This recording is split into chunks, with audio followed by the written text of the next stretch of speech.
사무엘상 17장 17절에서 19절 말씀 보겠습니다.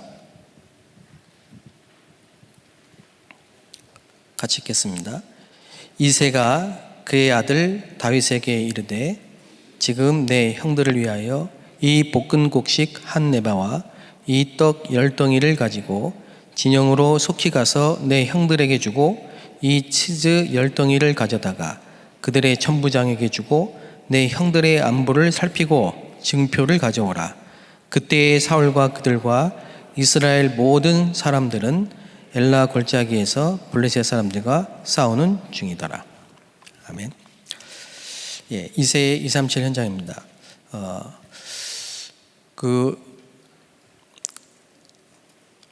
이번 주에 저는 말씀 속에서 기도의 정확한 힘, 이 말씀이 굉장히 마음에 담기고 한 주 내내 이 말씀이 묵상이 됐습니다. 기도의 정확한 힘,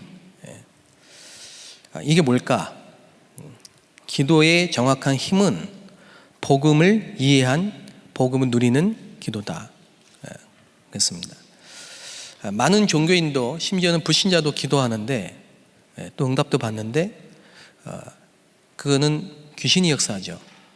근데 우리는 하나님 자녀이기 때문에 언약 가진 자가 기도할 때는 성부와 성자와 성령이 함께 하시는 역사가 나타나고 보좌의 축복이 임하고 시공간 초월의 역사가 일어나는 사실을 한 주간 모든 문제 사건 속에서 계속 묵상하고 또 확인하고 체험하고 누리는 그런 시간이 되었습니다. 얼마나 감사한지. 이 코로나가 많은 사람들에겐 두려움과 염려와 공포의 시간이 될 수 있지만은 언약 가진 저와 여러분들에게는 이 기회인 줄로 믿습니다. 저는 확실한 응답을 하나 받았어요. 뭐 다른 거 많지만 하나를 얘기하자면 우리 애들이 손 씻는 습관이 확실히 된 것 같아. 코로나 때문에. 코로나 없을 때는 손 씻어라 절대 안 씻습니다. 여러 가지로 참 좋은 점이 많은 것 같습니다. 코로나 때문에. 눈에 보이지 않는 이 영적인 축복. 코로나 때문에 사실 현장도 갈 수 없고 사람도 못 만나고 이러니까 멈출 수 있지만 멈추는 시간이 아니고 광야 40년이 이스라엘 백성들에게는 최고의 컨텐츠를 만드는 시간이었습니다. 가나안 땅을 정복하는. 우리에게는 또 멈추는 시간이 필요합니다.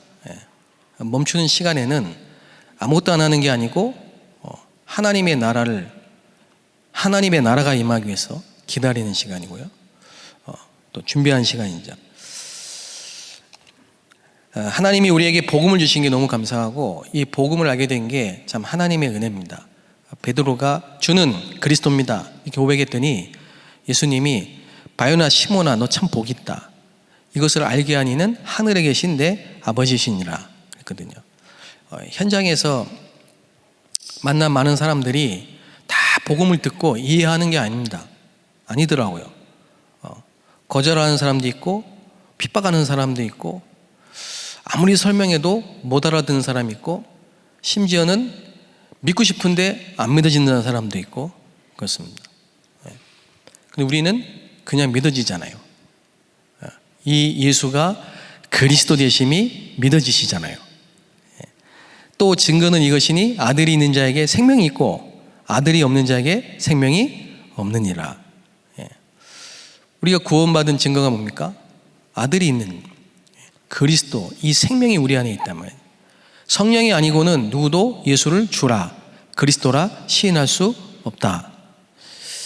오늘 저와 여러분이 확실히 이 언약 붙잡고 정말로 평안한 가운데 감사함으로 기도하는 밤이 되시기를 바랍니다.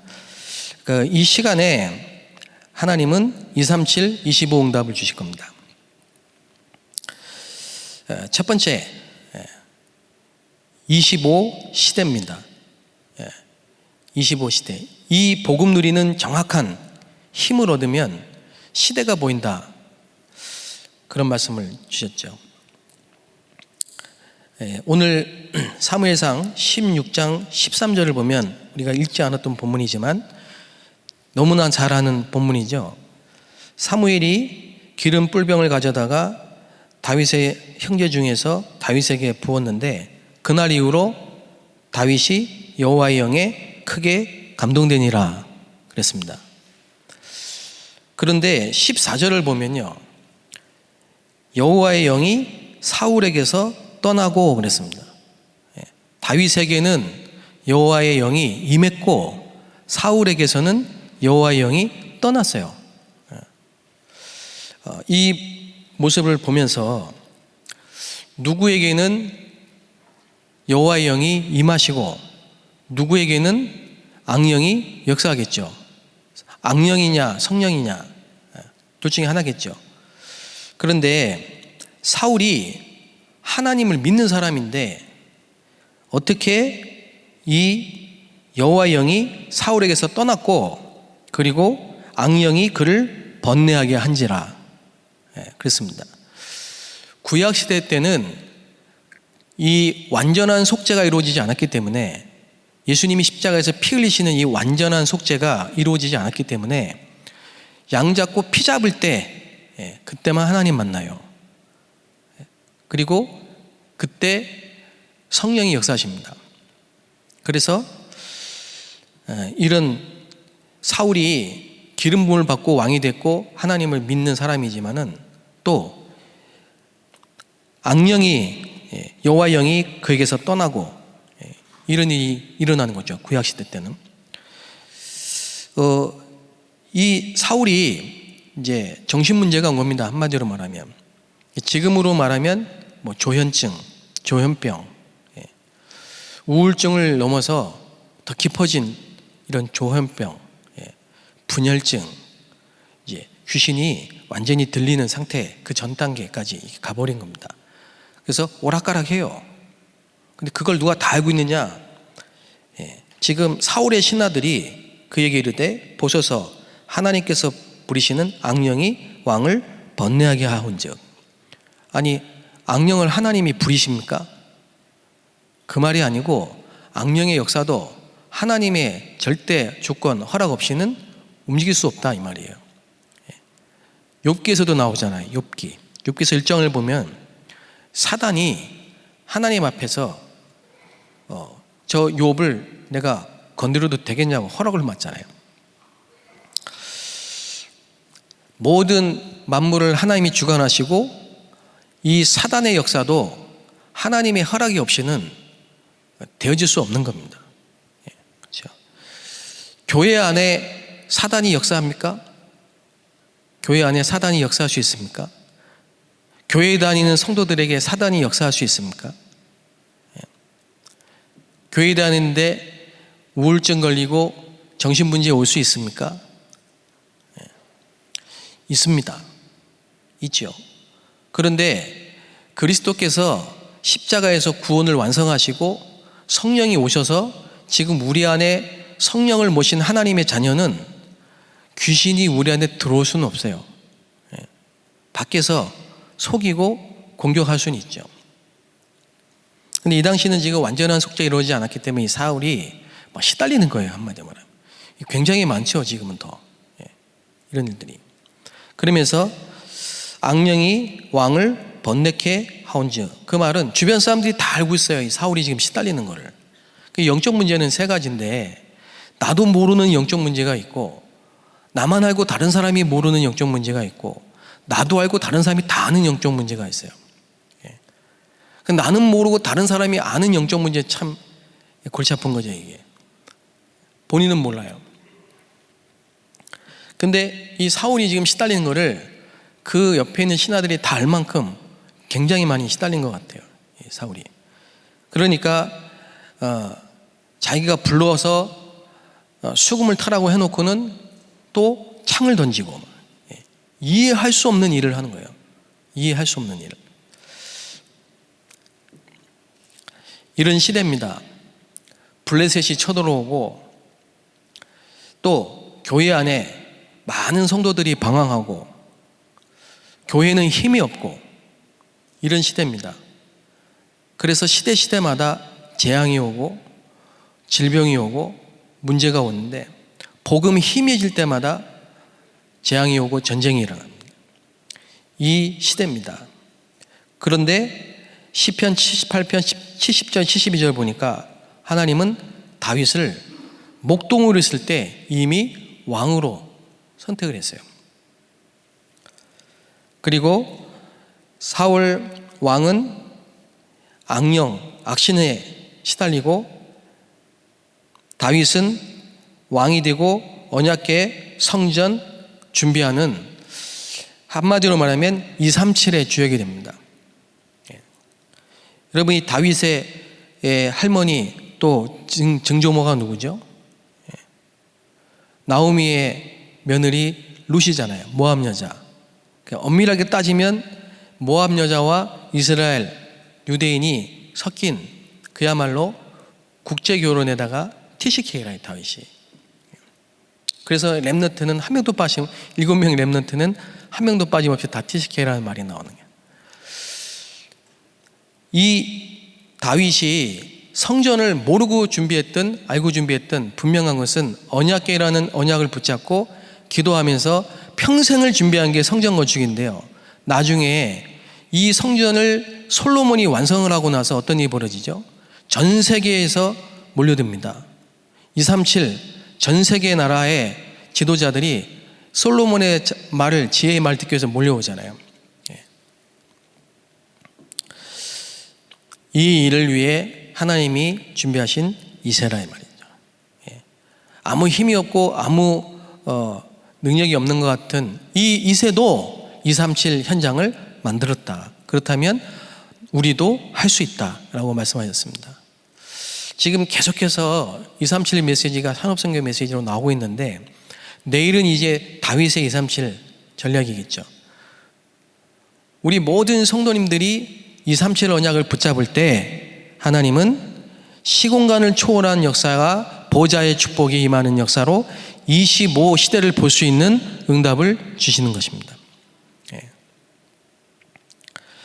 사무엘상 16장 23절에 보니까 이 237 언약을 딱 붙잡으니까 악신이 떠나고, 그리스도의 언약을 붙잡으니까 악신이 떠나고, 세계복음화의 언약을 붙잡으니까 악신이 떠나고, 오늘 이 밤에 저와 여러분이 다윗이 붙잡았던 237 세계복음화 그리스도의 언약을 붙잡고 기도할 때 우리 집안, 가문, 현장, 이 지역 전 세계 역사하는 흑암이 묶이고 떠나갈 줄 믿습니다. 악신이 떠나가고.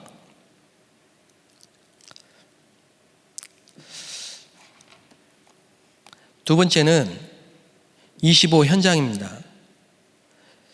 사무엘상 17장 1절 17절 보니까 드디어 블레셋이 침공을 하는데 골리앗 장수가 앞장서 가지고 나왔어요. 키가 엄청 크죠.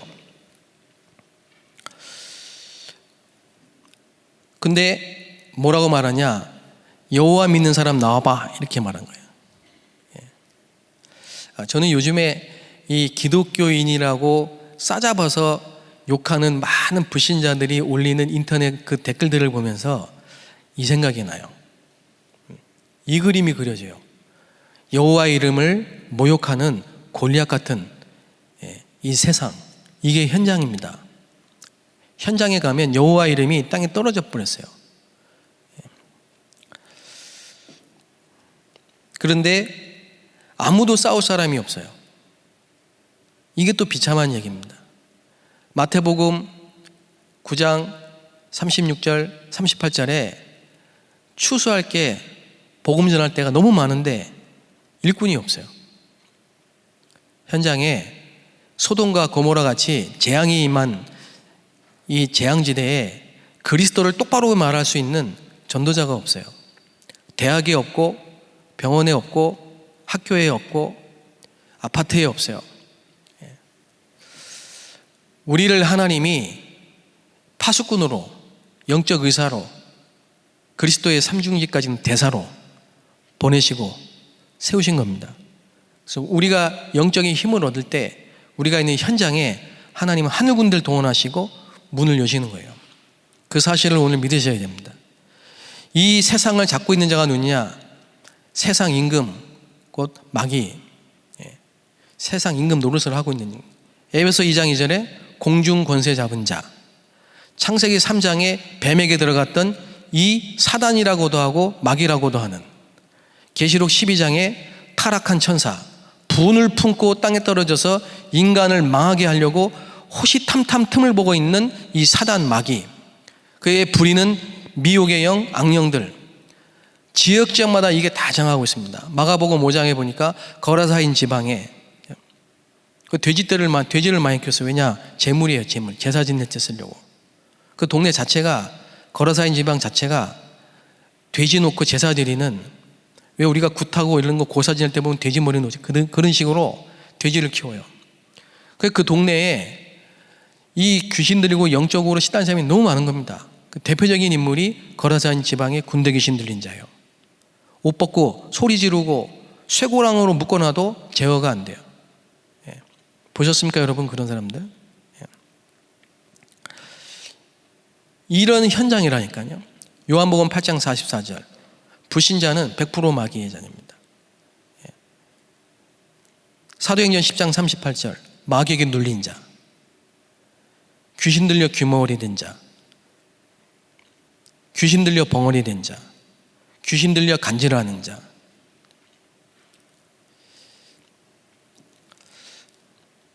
여러분, 이게 지금 세상에 불신자 가운데 역사하는 영, 악한 영들. 아까 말씀드렸던 거는 교회 안에 교인들, 교회 안에 역사하는 이 악령들. 누가 더 무서운 겁니까? 교회 안에 역사하는 귀신이 무섭습니까? 밖에 역사하는 이 귀신이 더 무서운 겁니까? 질문. 누가 더 무서운 귀신이에요?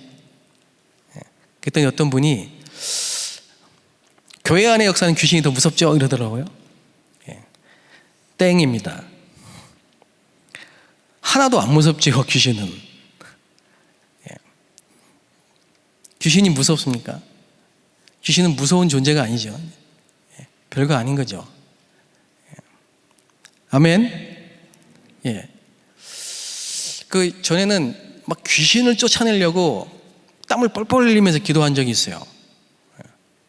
그 교회에 귀신 들린 자가 하나 왔는데 얼마나 발작을 하는지 그 사람 붙잡고요, 막 한 2-3시간을 여러 명이 붙어가지고 찬송가 부르고 마귀들과 싸울지라 그 찬양을 막 몇 시간씩 부르면서요. 기도를, 그게 뭐 틀린 건 아니죠. 근데 지금은 보니까 사실 그럴 필요도 없었어요. 그 사람 주변에, 그 사람 주변 가족이나 그 주변에 이 사람을 이렇게 만들 수밖에 없는 가문의 배경이 있고, 이 사람 이렇게 해서라도 복음 듣게 하려고 준비한 가족의 불신자들이 있더라고. 그래서 이것도 하나님의 절대 주권 속에 허락된 일이다. 분명히 마귀는 우리 편은 아니죠. 타락한 천사고 인간에게 고통을 주고 불행을 주는 자죠. 그래서 예수님도 마귀의 일을 멸하러 오셨잖아요. 그런데 하나님의 절대 주권 속에 허락된 일이다. 그리고 우리에게는 중요한 게 이 모든 귀신과 원수의 능력을 제어할 권세를 주었노니, 뱀과 정갈을 밟는 권세를 주었노니. 예수님도 제자들을 현장에 보내면서요, 마가복음 3장 15절에 귀신을 내어쫓는 권세도 있게 하려 하십니다. 마가복음 16장에는 귀신을 쫓아내며 병든 자를 치유하고. 복음 없으면 절대 이길 수 없습니다. 아무리 훌륭한 사람도 똑똑한 사람도 복음 없으면 절대 이길 수 없습니다.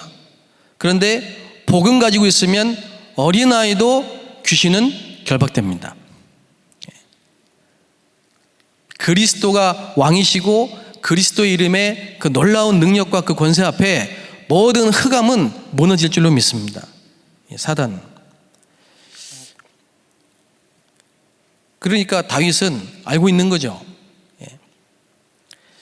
여러분 237 하는데 세계복음화 하는데 아브라함은 굉장히 막연하고 내 눈에 보이는 건 현실밖에 없고 지금 내 마음에 가득 찬 건 근심밖에 없고 지금 해결해야 될 돈 문제가 어마어마하고 이러다 보니까 이게 이제 머릿속에 어떻게 해결하지?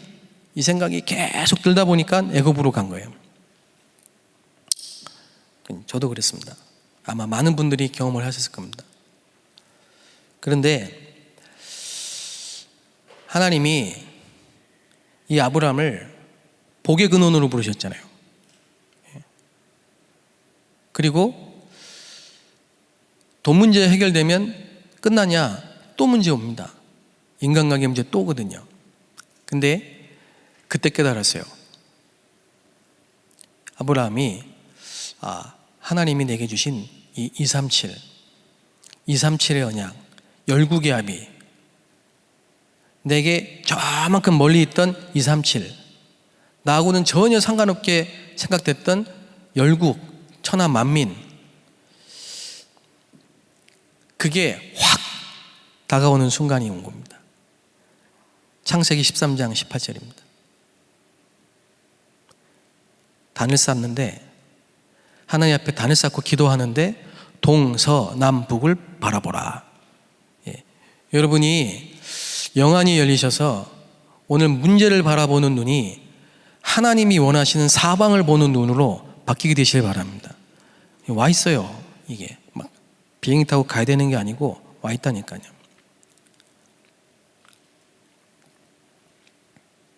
그러니까 237 현장에 대한 실제를 본 거예요. 237 현장이 저 멀리 있는 미국 현장이기도 하지만은 지금 내 앞에 있는 이 현장이 237 현장이라니까요. 그 현장이 지금 귀신 충만해가지고 소리 지르는 골리앗하고 똑같은 사람들이 꽉 차 있어요.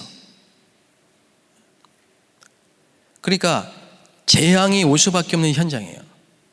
현장을 보는 눈이 안 열리면 애통한 마음이 없습니다. 복음 전할 이유가 하나도 없습니다. 그러니 237은 나하고 먼 겁니다. 근데 아무리 두메 산골 꼴짝이에 있어도 그리스도를 알고 이 현장을 보는 사람은 그 두메 산골이 237의 중심이 돼버립니다. 우리는 그걸 분명히 받지 않습니까? 그게 바로 보좌의 축복이 임한 거고 시공간 초월의 응답이 임한 거죠.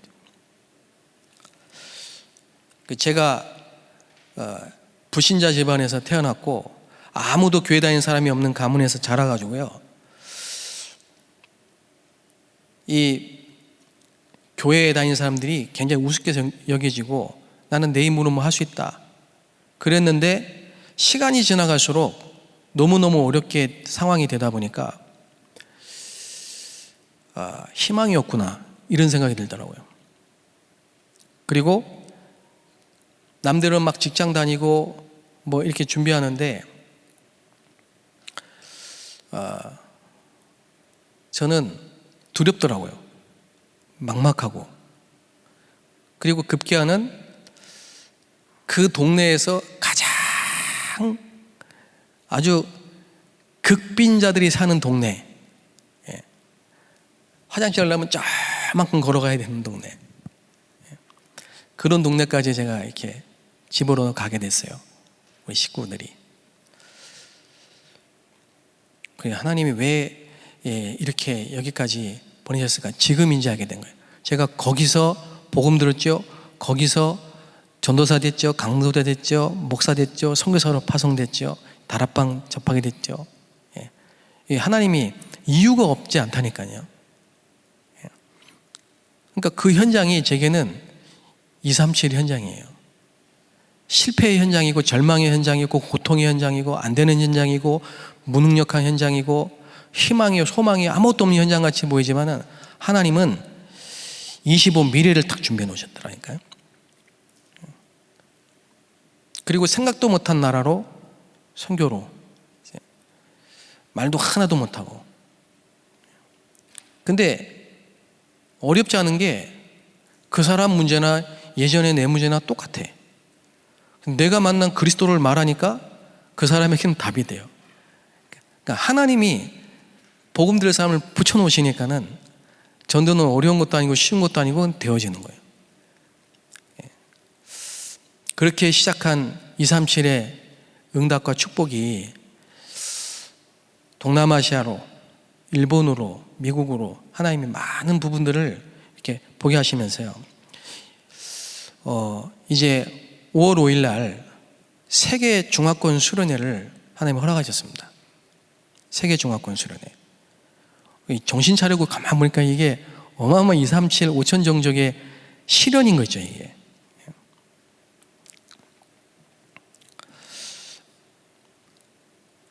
그래, 그리스도 하나를 하나님이 알게 하신 이후에 나의 모든 인생 여정 가운데 하나님이 25 시대, 25 현장, 그리고는 25 미래의 축복을 주셨구나.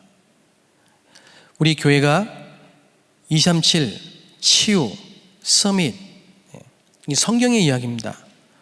오늘 밤에 여러분 답답하고 근심 있는 걱정거리가 있을지 모르겠지만은 그 다 하나님의 축복의 발판입니다. 그 다 응답의 기회입니다. 라는 말을 수없이 들으셨죠? 근데 그게 사실입니다. 현실과 나와 내가 있는 현장과 237이 원넷에 되는 현장, 그게 아브라함의 단을 쌓는 시간입니다. 바울이 그날 밤에 기도할 때 237 마게도냐의 문을 여셨고 바울과 237과 현장이 원넷 되는 축복을 주셨습니다. 시공간을 초월한 역사를 실제 믿으시기 바랍니다. 지금 불신자들의 압이고 신자들의 정신을 혼란하게 만들고 방해하고 있는 이 모든 악한 영들을 완전히 결박시키고 무력화시킬 수 있는 권세가 우리에게 있습니다. 예수의 이름으로 모든 질병과 두려움과 슬픔과 걱정과 근심과 무기력과 가난은 예수의 이름으로 떠나갈지어다. 흑암의 권세는 무너질지어다. 오늘 특히 금요일 날은요, 찬양하고 기도하기 때문에 이게 보통 축복이 아닙니다, 여러분. 믿고 기도하시면 질병이 치유됩니다. 믿고 기도하시면 사울에게 역사했던 것 같이 우리에게 번민을 주는 그 악한 영, 그 아무것도 아니거든요. 찬양하고 기도할 때 악신이 떠나가는 역사가 일어나고요. 오늘 말씀에 뭐라고 했습니까? 상쾌하게 낫는 역사가 일어난다. 그런 치유 역사가 일어납니다. 오늘 결론적으로 영원한 응답. 그게 뭡니까? 절대 언약이죠. 그래서 이 언약을 붙잡은 여러분이 되시기를 바랍니다. 실제로 기도하는, 기도에 정확한 힘을 얻는 그런 축복의 시간이 되기를 바랍니다.